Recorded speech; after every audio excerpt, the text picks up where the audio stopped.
Shalom.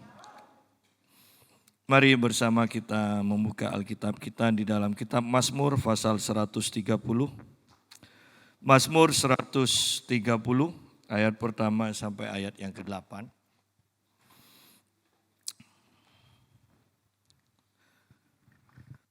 Nyanyian siarah, dari jurang yang dalam aku berseru kepadamu ya Tuhan. Tuhan, dengarkanlah suaraku. Biarlah telingamu menaruh perhatian kepada suara permohonanku. Jika engkau ya Tuhan mengingat-ingat kesalahan-kesalahan, Tuhan siapakah yang dapat tahan?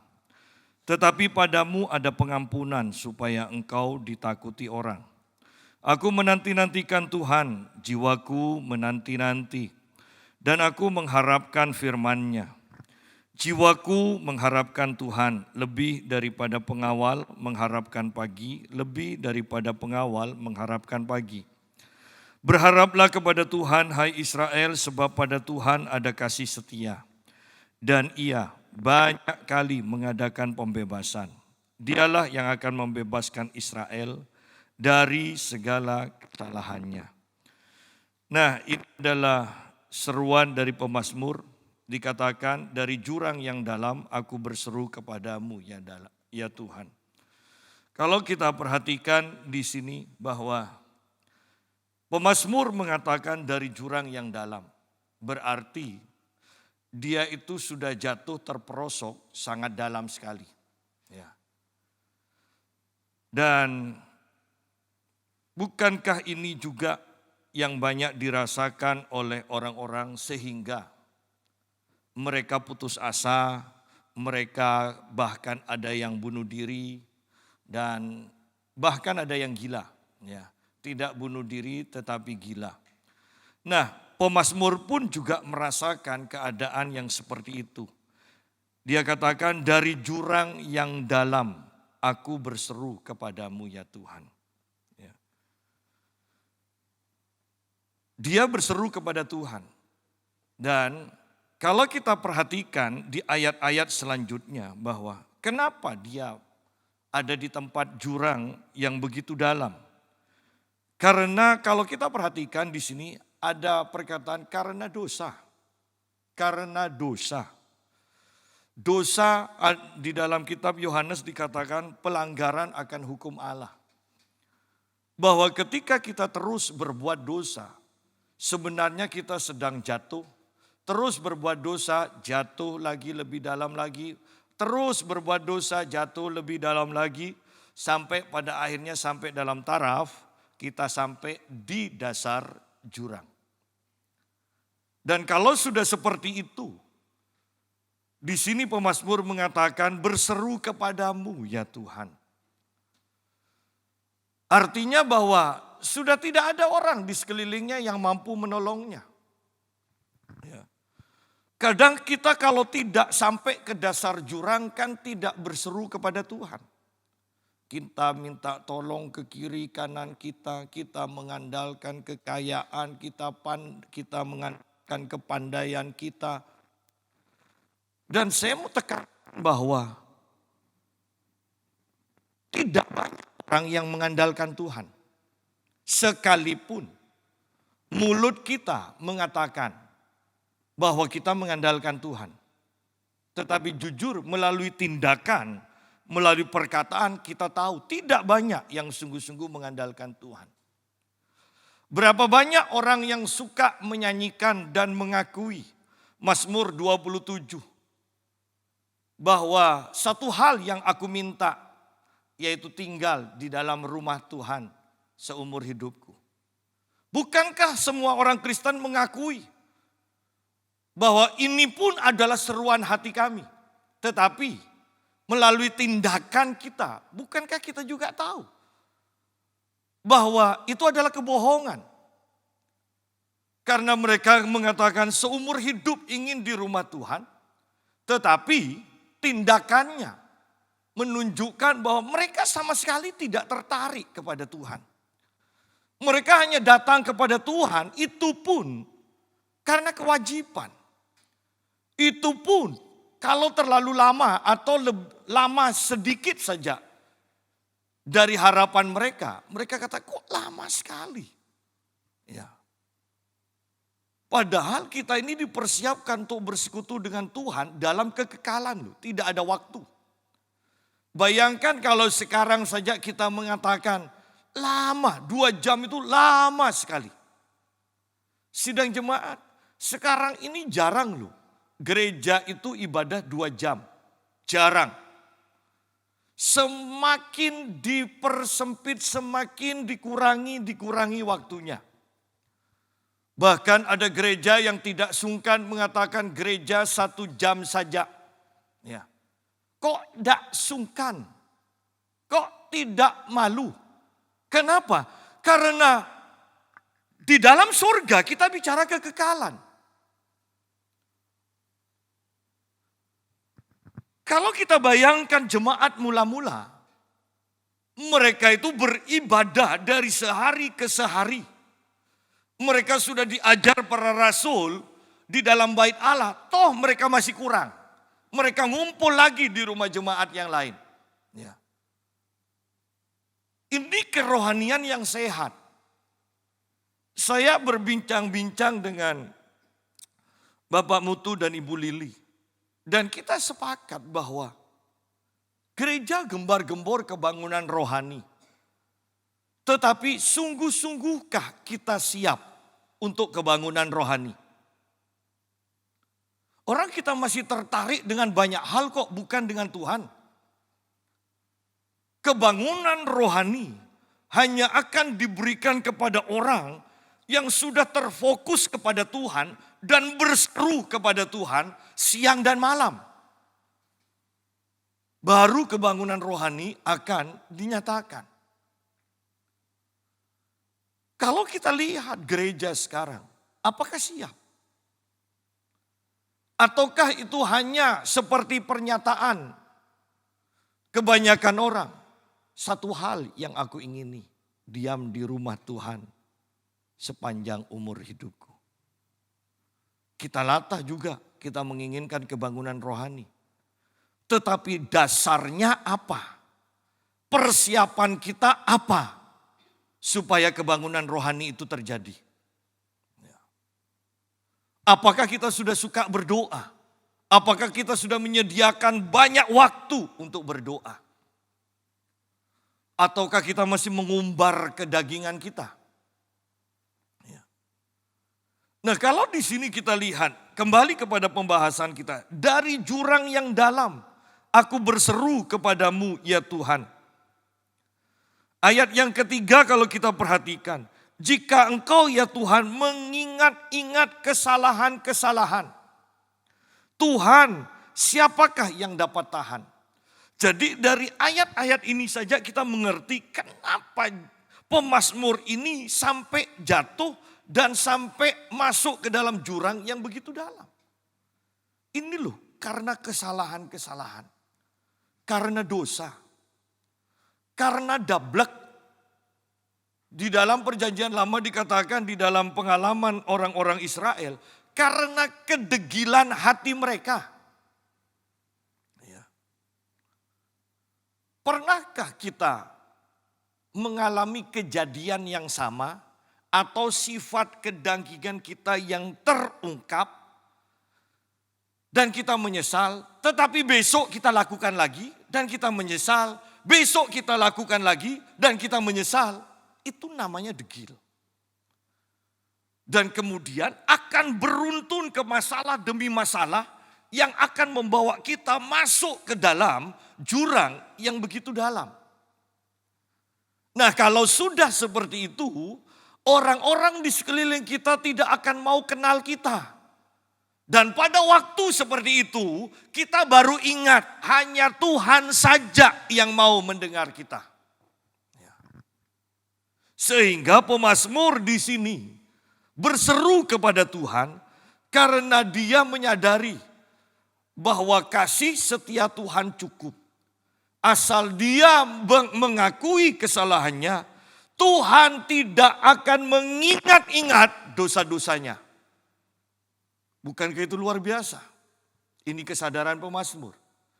Asal ngaku saja, maka Tuhan akan melupakan semua dosa kita. Ya. Dari jurang yang dalam aku berseru kepadamu ya Tuhan. Yang lebih parah lagi, kalau sudah masuk ke dalam jurang yang dalam, masih tidak ingat Tuhan. Ini sudah parah. Ya. Dan sangat parah. Ada orang-orang yang suka menyimpan dosanya dan menghibur dirinya bahwa semuanya baik-baik saja. Sidang jemaat Alkitab katakan segala sesuatu yang kita lakukan tidak berdasarkan iman itu dosa. Artinya apa? Bahwa ketika kita melakukan sesuatu, ada hal-hal yang tidak enak di hati kita, ada suara di hati kita yang menuduh kita bahwa itu tidak benar. Tetapi seringkali hati yang licik ini menghibur diri kita bahwa semuanya baik-baik saja. Dan kita terus lakukan lagi. Dan hati kita berbisik lagi, itu tidak benar. Ada perasaan yang tidak enak, tetapi kita lakukan lagi. Ingat, ketika kita melakukan dengan iman, maka ada damai sejahtera di hati kita. Kita tahu dengan pasti bahwa apa yang kita lakukan itu benar. Itu baru yang dinamakan melakukan dengan iman. Tetapi kalau kita sudah melakukan dengan keraguan-raguan, maka kita tahu dengan pasti itu bukan dengan iman. Dan segala sesuatu yang kita lakukan tanpa iman adalah dosa. Padahal kita sering kali melakukan Roh Kudus pimpin ke kanan, kita melakukan ke kiri. Loh, bukankah itu dosa? Tapi Pak, semua orang kan melakukan. Tapi kan tidak ada yang kami rugikan. Oh iya. Tetapi seiring dengan kerohanian kita yang terus meningkat, Tuhan menginginkan memimpin kita dan Tuhan ingin kita mentaatinya. Kenapa? Karena Tuhan sedang membawa kita ke tanah perjanjian. Ketika kita tidak mengikuti pimpinan Tuhan, maka kita tidak sedang berjalan ke tanah perjanjian. Ya. Dan ini tidak mudah. Saya berbicara dengan Bapak Mutu dan dia katakan begini. Saya berharap ketika saya dipanggil Tuhan, tidak perlu nunggu pengangkatan. Berat Pak, kalau kita sampai pada pengangkatan. Sungguh-sungguhkah kita yakin bahwa kita akan diangkat Tuhan? Lu saya yang tahu kehidupan Pastor Mutu. Bahkan setelah ibadah, dia juga menyinggung doa harus berlutut dan dia pegang lututnya Adi. Mana kok tidak ada tonjolan-tonjolan bekas. Karena ketika dia berdoa, dia akan berlutut seperti ini. Dan bisa bayangkan 1 jam lebih seperti ini. Kita kan enggak, kita bersila, kita selonjor 5 menit selanjutnya. Kita agak-agak menyenderkan sambil diturunkan sedikit, tegak lagi, iya kan? Ya. Dan orang yang seperti ini, yang mengatakan berat untuk mengalami pengangkatan. Lebih baik mati dalam Kristus itu lebih mudah dikatakan. Padahal semua orang Kristen yang masih banyak kedagingannya, kepedean bisa diangkat oleh Tuhan. Ya. Ketika kami berjalan dengan mobil, ada pengamen yang pakai boneka ya, pakai gaya boneka, pada panas. Anda tidak pernah tergerak untuk ngasih. Bukankah mereka sudah menyiksa diri demi mendapatkan uang? Dan saya keluarkan uang. Tunggu Bu, saya katakan ke Bu Lili. Saya keluarkan uang 2.000. Tidak usah Pak, tidak usah, ini ada. Dia beri uang 10.000. Dan saya katakan, Bu Lili itu sampai rumah tetap nari Bu. Ya. Kalau saya inapkan dia di hotel, semua karyawan di hotel itu pasti tahu. Dan selalu ketika berpisah, mereka katakan, kapan datang lagi? Kapan datang lagi? Karena semua karyawan hotel mendapatkan tips. Dan mainnya kalau sudah tip itu bukan 10.000 sidang jemaat. Nah yang saya mau tekankan begini. Orang yang seperti ini saja masih mengatakan saya sih mengharapkan untuk mati di dalam Kristus. Karena berat untuk sampai dalam pengangkatan. Diubahkan dalam sekejap. Itu berat. Saya kan tertemplak dengan pernyataan seperti itu. Kalau orang yang hidupnya seperti ini saja masih mengatakan seperti itu. Kok orang-orang Kristen yang kehidupannya kita tahu masih suka nyelam dalam dosa, ya kan? Keluar sebentar nyelemnya lama. Ya. Kok kepedian pasti diangkat oleh Tuhan. Sudah jemaah. Saya tekankan kembali, ingat ini hari-hari yang terakhir. Ya, hari-hari yang terakhir. Jangan bermain-main dengan kehidupan kita. Bahkan kita tidak tahu kapan akan panggil kita. Kita tidak tahu. Yang perlu kita lakukan, kita mempersiapkan diri sebaik mungkin. Ayat yang kedua, Tuhan dengarkanlah suaraku. Biarlah telingamu menaruh perhatian kepada suara permohonanku. Kenapa? Karena yang lain sudah tidak mau dengar. Anda buktikan, ketika kita jatuh, misalnya kita dulu kaya sekarang miskin. Ditagih-tagih misalnya sama bank. Saya percaya teman-teman kita sebagian besar, kalau tidak bisa katakan 99% pasti meninggalkan kita. Kalau sudah berita kita tersebar, kita jatuh. Utang sudah tidak bisa bayar tagihan dari bank. Anda datang ke teman-teman yang Anda bilang akrab. Mereka akan katakan pada anak Anda, istrinya. Mereka akan katakan, kasih tahu ya, tidak ada di rumah. Dan dalam keadaan seperti itu, ini pemazmur. Hanya Tuhan yang selalu siap untuk mendengar suara kita. Hanya Tuhan saja. Teman seakrab apapun dengan kita.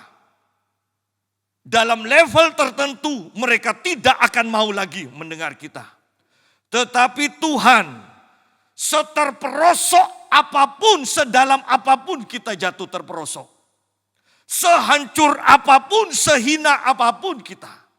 Ketika kita berseru kepada Tuhan, Tuhan dengan sabar akan mau mendengarkan. Dan saya mau katakan, Tuhan akan berkata, anakku, semuanya baik-baik saja. Aku berjalan bersamamu. Aku akan menolong engkau. Aku akan memulihkan engkau. Bagi Tuhan tidak ada kamus, tidak ada harapan. Karena Dia sendiri adalah pengharapan itu. Jika engkau ya Tuhan mengingat-ingat kesalahan-kesalahan, Tuhan, siapakah yang dapat tahan? Ingat bahwa kesalahan kita tidak bisa digantikan dengan perbuatan baik. Kesalahan kita adalah keputusan mutlak dari Tuhan untuk mengampuni atau tidak. Itu adalah keputusan mutlak Tuhan. Tidak bisa kita ganti semau kita sendiri. Saya sudah melakukan kesalahan A, saya mau ganti, mau lunasi dengan kebaikan B. Tidak bisa. Ya.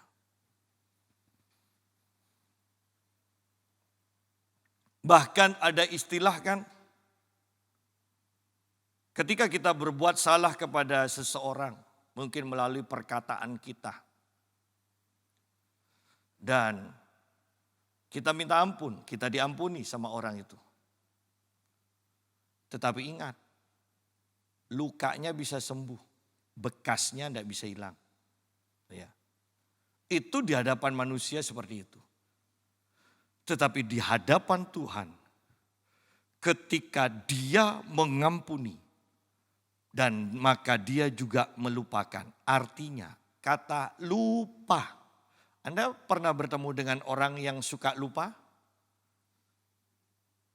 Walaupun sudah berkali-kali ketemu kemudian lupa, itu Anda mau berbuat salah apapun juga dulu, yang namanya lupa, tidak ada hitungannya. Itu loh, ketika Tuhan mengampuni kita, Dia juga mengatakan, aku melupakan. Jadi hitungannya yang dulu itu tidak ada sudah, sebanyak apapun tidak ada. Tuhan hanya ingin kita mengaku, datang pada Dia, mengaku aku salah Tuhan. Ya. Kalau kita sama orang lain, yang ngaku-ngaku, utang tetap utang. Iya kan? Saya memaafkan, tapi utang harus tetap bayar. Tapi Tuhan tidak.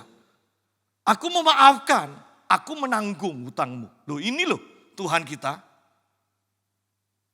Betapa bedanya. Kalau Tuhan tidak dikatakan kalau Tuhan masih mengingat kita, tidak ada orang yang tahan.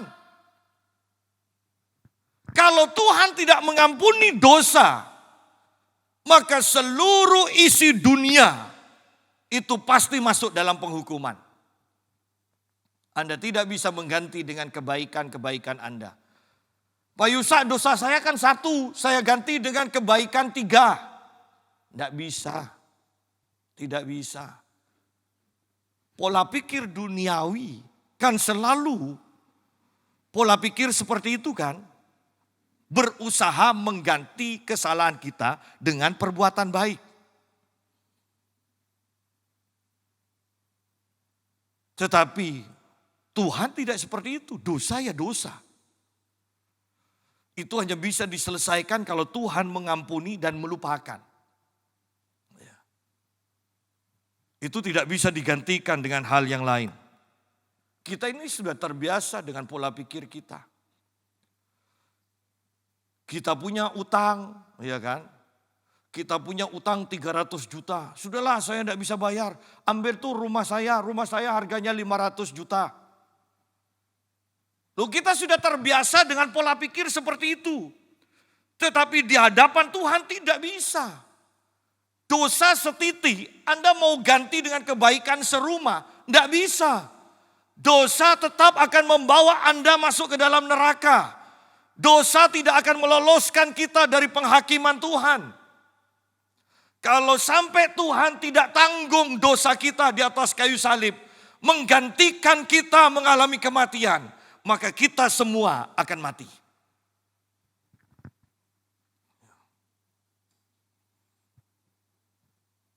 Jika engkau ya Tuhan mengingat-ingat kesalahan-kesalahan Tuhan, siapakah yang dapat tahan? Gaya bahasa Ibrani ini jelas jawabannya, tidak ada yang bisa tahan. Tetapi padamu ada pengampunan. Dikatakan. Tetapi Tuhan akan mengampuni kalau kita mengaku. Tuhan akan mengampuni. Tetapi Anda perhatikan di sini. Tujuan Tuhan dalam mengampuni adalah supaya Dia ditakuti, disegani, dihormati. Kalau manusia normal ya, ketika kita punya utang kepada sahabat kita dan kita katakan, saya tidak bisa bayar. Dan teman kita mungkin kata, sudahlah lupakan, saya masih punya kok banyak, sudah lupakan. Kalau orang yang benar, bukankah kita akan memiliki rasa sungkan, rasa hormat, ya, hutang budi. Kita akan berhati-hati dengan hidup kita.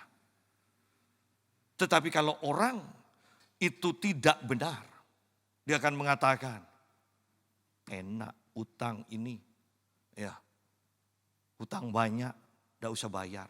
Aku mau datang lagi kah, utang lagi, nanti tidak bayar lagi.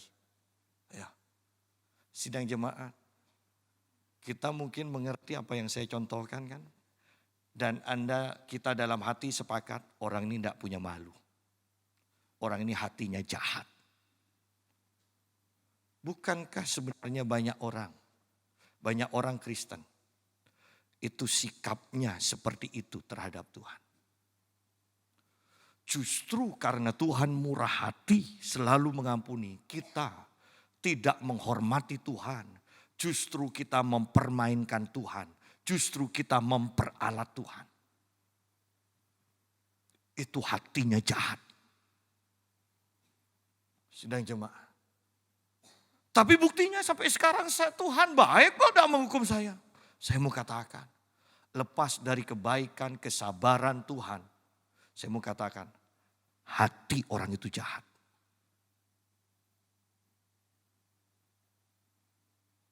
Tidak akan ada orang yang mau mendekat lagi kepada orang yang seperti itu. Dan bagaimana ketika kita selalu punya sikap hati seperti itu. Alah, Tuhan pasti lupakan. Tuhan pasti lupakan. Hatinya jahat. Ingat di sini dengan jelas dikatakan, tetapi padamu Tuhan ada pengampunan. Tuhan mengampuni supaya Tuhan ditakuti, dihormati, disegani, dikasihi oleh orang yang sudah diampuni itu.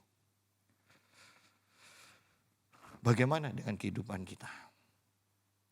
Apakah ketika kita tahu kita bersalah, kita diampuni Tuhan, itu akan membawa kepada kita penghormatan yang lebih besar lagi kepada Tuhan? Setiap pengampunan dari Tuhan seharusnya membawa kita lebih mengagumi Tuhan, lebih menghormati Tuhan, lebih segan akan Tuhan, lebih mengasihi Tuhan. Bayangkan orang yang punya utang 1 triliun dan kemudian utangnya dibebaskan. Anda mungkin katakan ketika saya bilang hutang 1 triliun Anda mengatakan saya katakan dibebaskan. Tidak mungkin. Seperti itulah dosa kita kepada Tuhan. Anda katakan tidak mungkin. Tetapi mungkin bagi Tuhan. Bisakah Anda mendengar Tuhan mengatakan, aku masih punya lagi anakku. Aku masih ada banyak. Bukankah seharusnya kita semakin mengagumi Tuhan? Bukankah seharusnya kita lebih mendekatkan diri kepada Tuhan? Berapa kali kita diampuni oleh Tuhan. Tetapi sikap kita biasa-biasa saja. Ibadah kita gairahnya juga tidak meningkat. Kita tidak menghargai pengampunan Tuhan. Kita tidak menghargai karyanya di atas kayu salib. Sidang jemaat. Ketika Paulus menyadari, bertemu dan tahu siapa Tuhan. Dia meninggalkan segala-galanya. Anda bisa bayangkan seorang raja, Daud yang mengatakan, satu hal yang aku ingini, sederhananya, aku hanya ingin Engkau Tuhan. Kok bisa seperti itu? Karena Daud menyadari dosanya yang sangat menjijikkan itu. Tuhan ampuni. Sehingga Daud sangat hormat akan Tuhan. Anda mungkin mengatakan, tapi dosa saya tidak semenjijikkan dosa dari Daud. Ingat, tidak ada dosa kecil, tidak ada dosa besar. Semua dosa akan membawa kita kepada maut. Sehingga apapun dosa kita butuh pengampunan dari Tuhan. Dan ketika kita diampuni oleh Tuhan, respon yang benar adalah kita semakin menghormati Tuhan. Tetapi padamu ada pengampunan supaya engkau ditakuti orang. Semakin kita menyadari diri kita orang berdosa, maka kita akan semakin hormat kepada Tuhan. Ayat 5, aku menanti-nantikan Tuhan, jiwaku menanti-nanti, dan aku mengharapkan firman-Nya. Aku menanti-nantikan Tuhan. Perhatikan kata menanti-nantikan Tuhan. Menunggu sama menanti-nantikan beda. Menunggu ya sudah menunggu. Tapi menanti-nantikan ini artinya tidak kunjung datang. Ya. Tetapi tetap setia menanti-nantikan Tuhan. Berapa banyak orang Kristen yang mempunyai kehidupan dengan gaya hidup menanti-nantikan Tuhan. Kembali saya mau ingatkan kita. Yuk kita lihat di dalam kitab 2 Timotius pasal yang keempat. 2 Timotius pasal yang keempat ayat yang ke-8.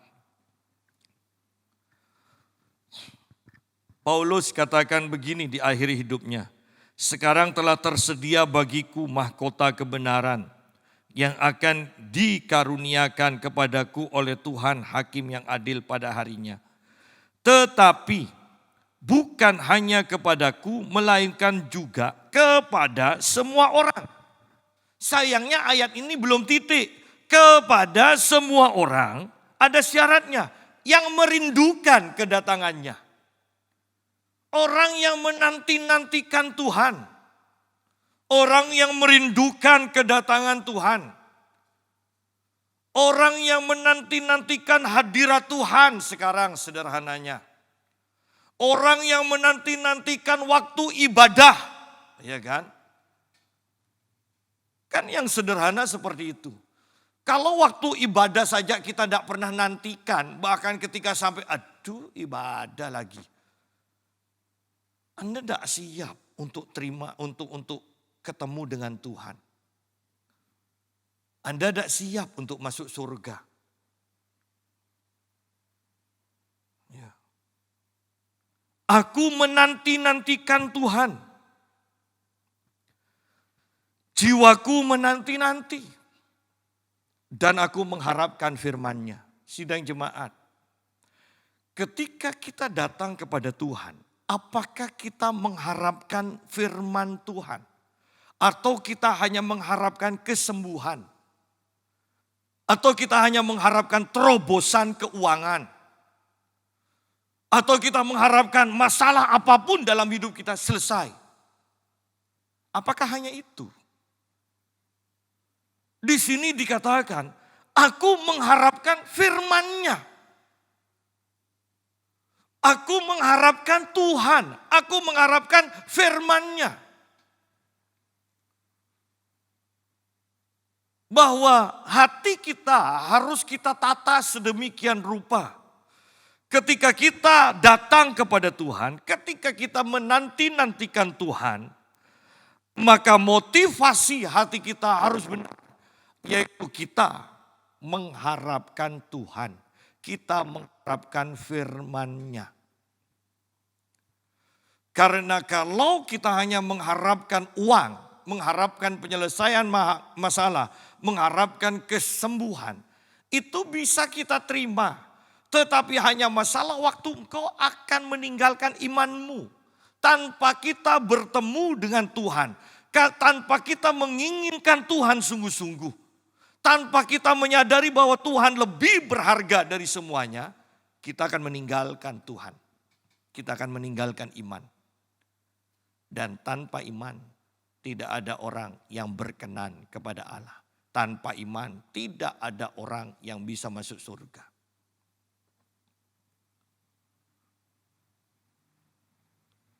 Aku mengharapkan firman-Nya.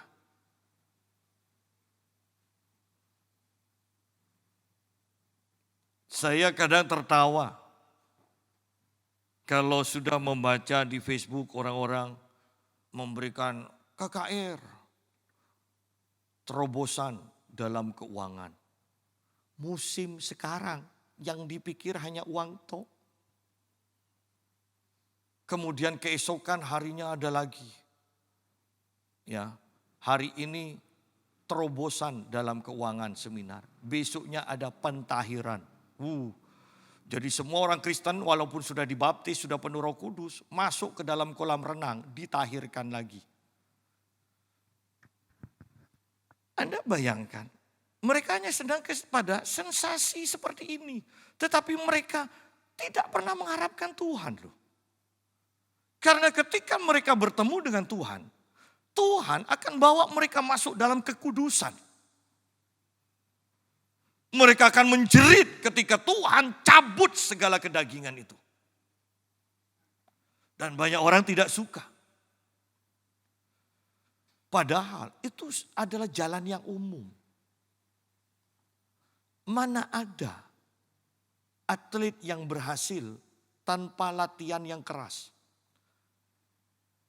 Mana ada orang paling kaya tanpa menderita, tanpa menabung? Saya percaya semua orang kaya mengalami ketika dia menginginkan sesuatu tapi keuntungannya yang masih sedikit harus disisihkan untuk ditabung. Bukankah itu sebenarnya gambaran perobekan daging, penanggalan akan tubuh daging kita? Ketika saya dulu masih ikut kejuaraan binaraga, zaman saya dulu binaraga waktu zaman saya, kalau Jawa Timur itu kelemahannya kakinya tidak terlalu besar. Dan ketika kami bertemu dengan seorang atlet dari Riau, masih umur 18 tahun. Tetapi pahanya luar biasa besar. Bahkan yang senior dari saya tanya, dari Jawa Timur tanya, kok bisa latihannya, kok bisa kakinya bisa besar pecah seperti ini. Dan dia jawab, saya kalau sudah latihan kaki, sampai hanya kuat 1 kali pun tidak kuat ngangkat, itu dipaksa. Saya sampai nangis dikatakan. Saya minta ampun untuk berhenti tapi pelatih saya paksa. Sampai nangis. Anda bisa bayangkan latihan sampai nangis? Kita kan hanya taunya di mimbar, wah hebat. Bahwa hidup dalam kekudusan pun seperti itu. Bahkan Paulus mengatakan, orang yang sungguh-sungguh mau beribadah, pasti akan mengalami penderitaan. Menanggalkan daging itu menderita.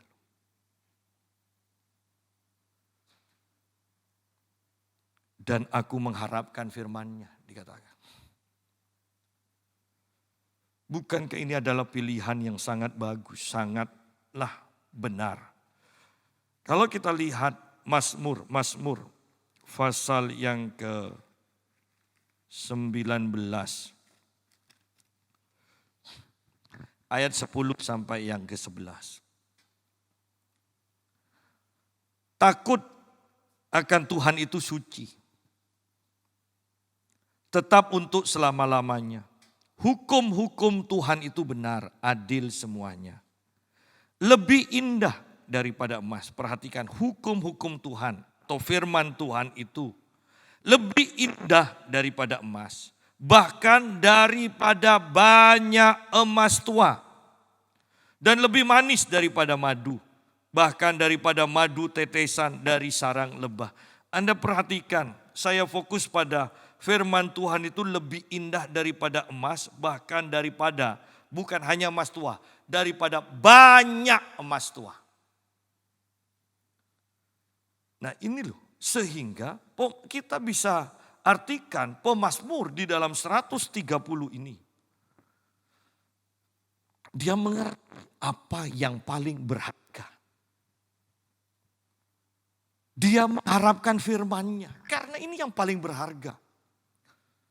Lebih indah, berarti lebih berharga daripada emas tua. Bahkan lebih berharga dari banyak emas tua. Lebih indah. Oleh karena itu, saya pernah mengatakan, seorang hamba Tuhan yang diurapi seharusnya pantas dihormati. Bahkan orang kaya, sekaya apapun yang pernah memberikan uang mungkin sebanyak apapun, tetap orang itu berhutang budi kepada hamba Tuhan. Bukan hamba Tuhannya yang berhutang budi. Kenapa? Karena firman yang dibagikan jauh lebih berharga daripada harta benda yang diberikan orang kaya itu. Paulus katakan begini kepada Filemon, ya. Ada seorang Onesiferus kalau tidak salah ya. Paulus mendapati budak dari Filemon yang melarikan diri, kemudian melakukan kejahatan, mungkin dimasukkan dalam penjara, ketemu sama Paulus yang lagi dipenjarakan. Dan melalui pertemuan ini, budak dari Filemon ini bertobat dan sekarang melayani Paulus. Tetapi Paulus kemudian mengirim surat bahwa budak dari Filemon ini harus kembali kepada Filemon. Paulus katakan, terimalah dia. Dia sudah seperti anakku. Ya. Kalau ada utangnya, aku akan bayar. Walaupun, dia katakan, garis besarnya, aku berhak mengatakan, terima dia, lupakan yang lalu. Kenapa? Karena engkau Filemon berhutang lebih banyak kepadaku, yaitu keselamatan jiwamu. Itu loh. Seringkali kita akan terbalik dalam kekristenan, pola pikir kita. Oleh karena itu banyak pendeta yang didikte oleh orang yang kaya. Kenapa? Karena dia tidak menyadari bahwa firman yang disampaikan jauh lebih berharga nilainya dibandingkan uang yang dia terima. Sidang jemaat. Pemazmur di sini mengatakan, aku mengharapkan firman-Nya. Oleh karena itu Paulus mengatakan ketika dia bertemu dengan Tuhan, sang firman itu, dia bisa mengatakan, aku menganggap semua yang dahulu itu, aku menganggapnya sampah. Ketika para murid, Simon Petrus, Andreas, ya, Yakobus, Yohanes, semua murid Yesus ketika bertemu dengan Yesus, bukankah kita mendapati kalimat yang sama? Mereka meninggalkan segala-galanya kemudian mengikut Yesus. Kenapa? Karena mereka melihat sang firman itu loh, yang melebihi dari segala harta benda. Sehingga mereka rela meninggalkan harta bendanya dan mereka mengikuti sang firman yang jauh lebih berharga daripada harta bendanya. Banyak orang tidak mengerti kebenaran ini. Bahkan orang Kristen sampai terkagum-kagum ketika mendengar kesaksian seseorang menjadi hamba Tuhan. Ya. Kok bisa ya meninggalkan kekayaannya? Bukankah dia pengusaha sukses? Meninggalkan ini. Karena mereka melihat firman. Sesederhana itu. Mereka mengetahui betapa bernilainya firman itu. Banyak orang Kristen tidak memahami kebenaran yang sangat sederhana ini. Ya. Jiwaku mengharapkan Tuhan lebih daripada pengawal. Kalau saya boleh tambahkan begini, saya baca. Jiwaku mengharapkan Tuhan lebih daripada pengawal. Sesungguhnya jiwaku mengharapkan pagi, lebih daripada pengawal mengharapkan pagi. Jiwaku mengharapkan Tuhan lebih daripada pengawal mengharapkan pagi. Dan sesungguhnya Jiwaku lebih mengharapkan, lebih daripada pengawal mengharapkan pagi. Di sini diulang sampai 2 kali. Betapa pentingnya ini harus kita perhatikan. Bahwa yang harus kita harapkan adalah Tuhan. Bukan hanya sekedar pertolongannya. Bukan hanya sekedar kesembuhan. Bukan hanya sekedar keuangan. Tetapi Tuhan. Karena di dalam Tuhan ada kesembuhan. Di dalam Tuhan ada keuangan. Di dalam Tuhan ada hikmat. Di dalam Tuhan ada segalanya. Yesaya 26.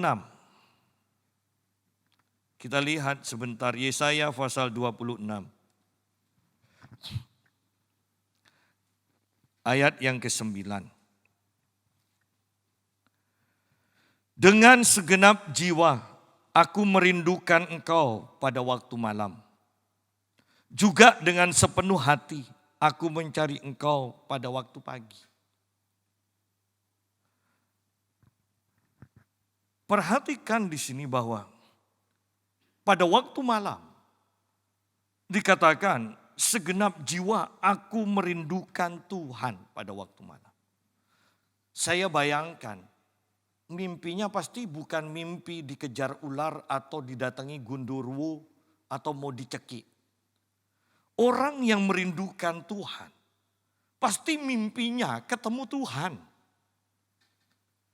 Kan sangat merindukan. Apa yang dirindukan itu yang diimpikan. Kemudian pada waktu pagi dikatakan dengan sepenuh hati. Aku mencari engkau Tuhan pada waktu pagi. Dengan sepenuh hati.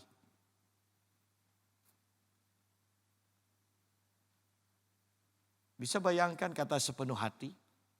Anda bisa tangkap di dalamnya ada kegairahan. Berarti kita akan semangat di waktu pagi untuk berdoa. Untuk mencari wajah Tuhan. Carilah kerajaan Allah dan kebenarannya terlebih dahulu, dikatakan. Kekayaan, penghormatan, segalanya itu adalah akibat aja.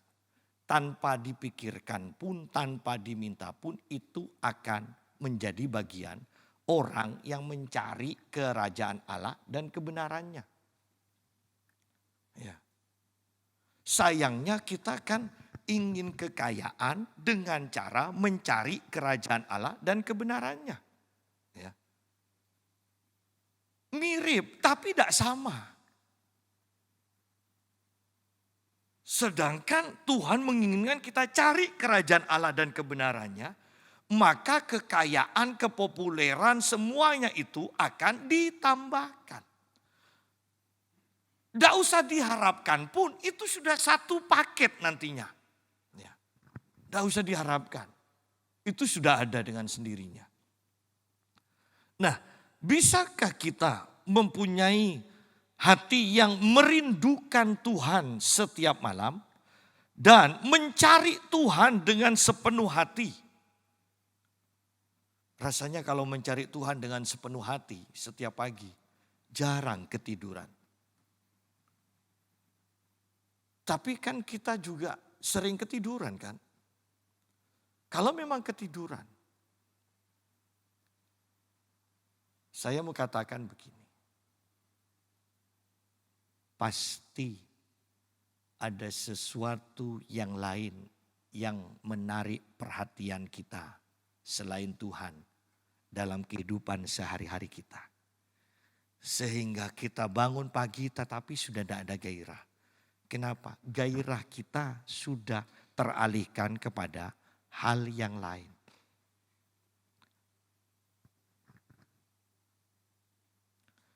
Tetapi kalau kita fokus kepada Tuhan, maka kita akan setiap pagi, kita akan dengan sepenuh hati akan mencari Tuhan.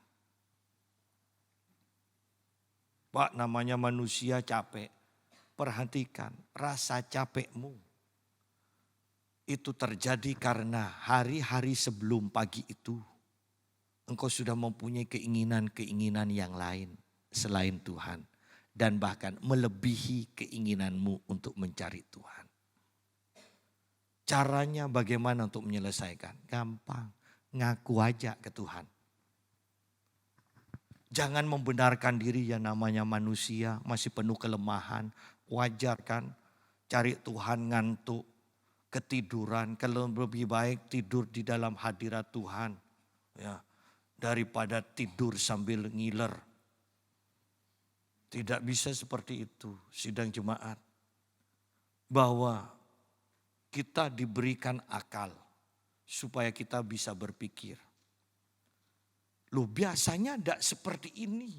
Kenapa ya aku kok sekarang kok beberapa hari ini sering ngantuk, sering ketiduran, tidak ada gairah.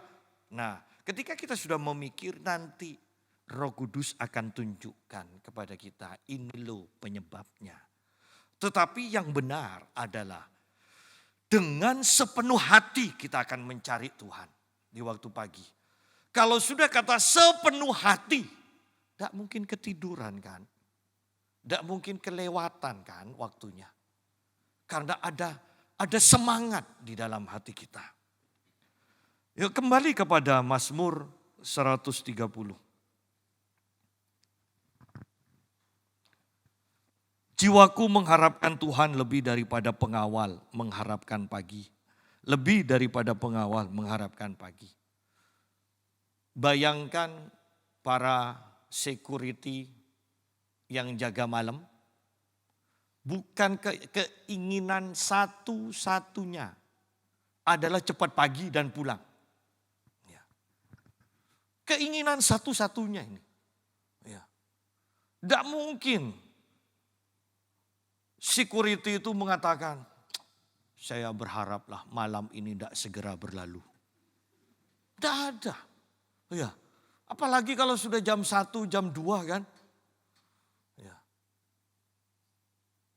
Iya Adi mengharapkan jangan berlalu Liga Champion. Ya. Tapi kalau yang namanya satpam malam, keinginan satu-satunya adalah segera matahari muncul. Ya. Jadi ini loh sikap hati yang benar di hadapan Tuhan. Ayat yang ke-7. Berharaplah kepada Tuhan hai Israel. Sebab pada Tuhan ada kasih setia. Dan ia banyak kali mengadakan pembebasan. Loh berharap pada Tuhan sebab ia banyak kali dikatakan. Tidak terhitung. Pemazmur di dalam firman, di dalam kitab, di dalam pasal-pasal yang lain mengatakan tidak terhitung perbuatan Tuhan itu. Berarti kan pemazmur mencoba untuk menghitung. Tetapi ternyata tidak terhitung. Lu dengan kata tidak terhitung kebaikan Tuhan, perbuatan Tuhan pada kita. Kok tidak hormat sih kita pada Tuhan? Kenapa kok tidak mengasihi Tuhan sih? Ya. Tidak terhitung loh. Sebab pada Tuhan ada kasih setia dan banyak kali mengadakan pembebasan. Lo punya uang tapi kesehatannya tidak bebas untuk apa?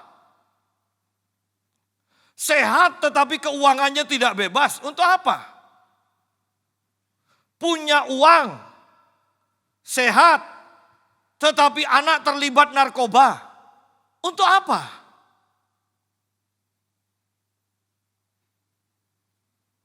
Kaya, sehat, tetapi istri atau suami selingkuh.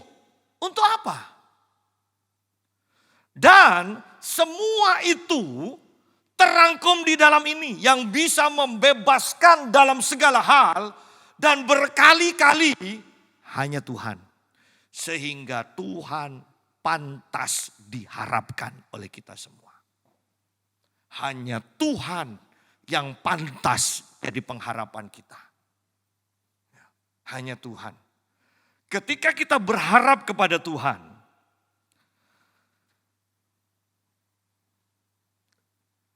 maka tujuan kita sudah pasti. Di dalam kitab Ibrani, pasal yang ke-6, dikatakan ayat 19 kalau tidak salah. Pengharapan kita berarti kan seperti sauh yang ditautkan melebihi tabir di dalam bait Allah di mana Yesus tinggal. Artinya ketika kita berharap pada Tuhan, tujuan kita itu sudah pasti. Iya kan? Anda mau agak miring sedikit pun tetap aja terikat dengan tujuan. Oleh karena itu pemazmur katakan juga di dalam 119. Dengan apa anak muda menjaga kelakuannya tetap bersih? Hanya dengan firman. Hatiku menyimpan firman-Mu supaya aku tidak berdosa kepadamu. Bahwa tanpa firman, betapa pentingnya anak sekolah minggu itu. Jangan hanya diceritakan Batman. Tetapi firman. Kenapa? Pada masa remaja, mereka akan agak nyerempet, agak melenceng. Ya, agak melenceng. Tetapi percayalah ketika mereka dari kecil, mereka sudah mempunyai firman. Maka mereka itu akan kembali lagi pada akhirnya kepada arah yang benar. Ingat perahu mau diombang-ambingkan kiri kanan, tetap aja akhirnya tetap sauh itu kan. Seperti itu. Penting kita mengajar firman. Ayat yang ke-8, ayat terakhir. Dialah yang membebaskan Israel, umat Tuhan, dari segala kesalahannya. Saya ambil kesimpulan. Semua masalah kita adalah karena kesalahan. Karena kesalahan kita, karena dosa kita. Ya, karena dosa kita. Karena ketika kita berdosa, kita keluar dari jalur Tuhan. Sedangkan jalur Tuhan adalah jalur berkat. Jalur kebebasan. Oleh karena itu, pada waktu kita masalah-masalah kita tidak terselesaikan. Hanya satu saja yang harus kita lakukan. Datang pada Tuhan. Mengaku pada Tuhan. Dan Tuhan akan mengampuni. Dan Tuhan akan melupakan. Dan Tuhan akan mengadakan pembebasan. Banyak kali Tuhan akan mengadakan pembebasan dalam hidup kita. Mari kita berdoa.